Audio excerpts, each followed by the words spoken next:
Developing tonight, the Buffalo School Board president has hired an outside law firm to investigate allegations of misconduct against an unnamed member of that board.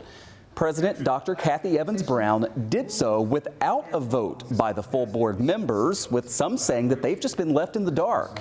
This all comes days after the North District representative, Cindy McKecken, resigned over a lack of transparency surrounding this probe and other dealings in the district.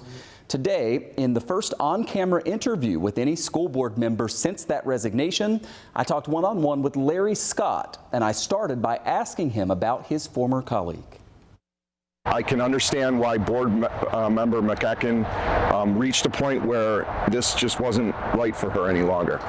She's devoted her time, her energy admirably over the years, and she reached a point where she had had enough. What do you know at this moment about the allegations of misconduct against a board member? I don't know anything, and that is frustrating to me that the board president in an email indicated after we delayed taking action that at our June 17th meeting, all board members would be fully disclosed on those allegations, and we were not.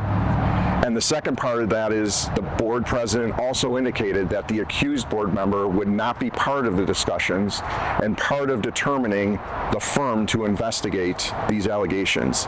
That did not occur as well. And to this day, I haven't seen the allegations, I don't know who the complainants are, and I don't know who the accused board member is. The board president says she's trying to protect confidentiality and protect the process, I guess.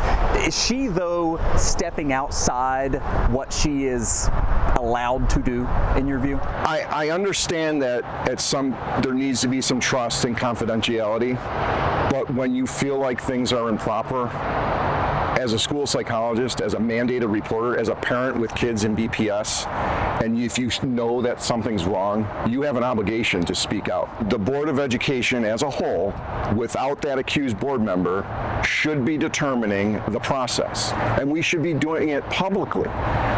It should be, in my opinion, a firm that is completely independent with no associations with BPS and any board members that we issue through or determine through a request for proposal process, and then the board publicly takes action on with a clear scope for that investigation.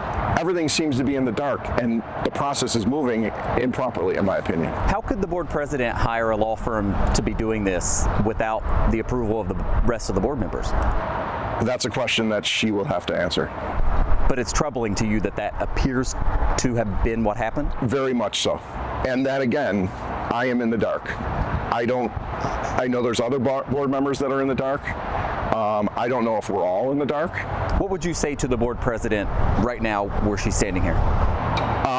That we need to collectively determine next steps, and that we need to determine a firm that has no affiliation with BPS, with no affiliation with board members, and it needs to be done in public. Stop doing it behind closed doors. Stop doing it by yourself without the board, the entire board. We're all publicly elected officials. We can disagree, but we have to do it and take action publicly.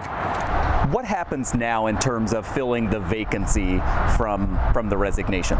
So from the date of the resignation, there are 30 days for us to fill that seat.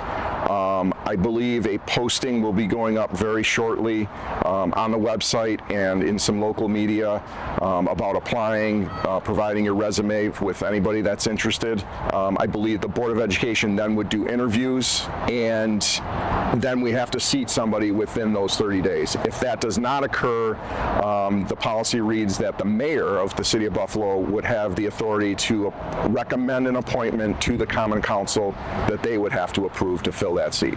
Do you think there is someone, or there are people out in the community who want to step into this mess? So this is where I'm personally struggling because, like I said, I'm a parent of 2 BPS students. I love Buffalo Public Schools. I love what the teachers are doing on a daily basis, on the ground, in the classrooms, everything that's going on with athletics, arts, and music. But a couple people have reached out to me to have conversations about this, not necessarily those that are interested, but just those that are inquiring about it. And I've been very upfront about what it feels like being on this board right now. Finally, I covered the Buffalo School Board pretty closely about a decade ago, maybe a little longer, and it was constant chaos. Do you fear that the Buffalo School Board is heading back in that direction? I think that was a different chaos. You know, I feel sometimes the uneasiness of speaking out because I'm sort of adding to that noise. But at some point, you have to recognize what's right and what's wrong, and you can't stay silent. And so that's where I am today and why I'm making a statement today. Larry, thank you. Thank you. And we've asked the board president to appear here on Voices and answer some questions. That invitation remains open.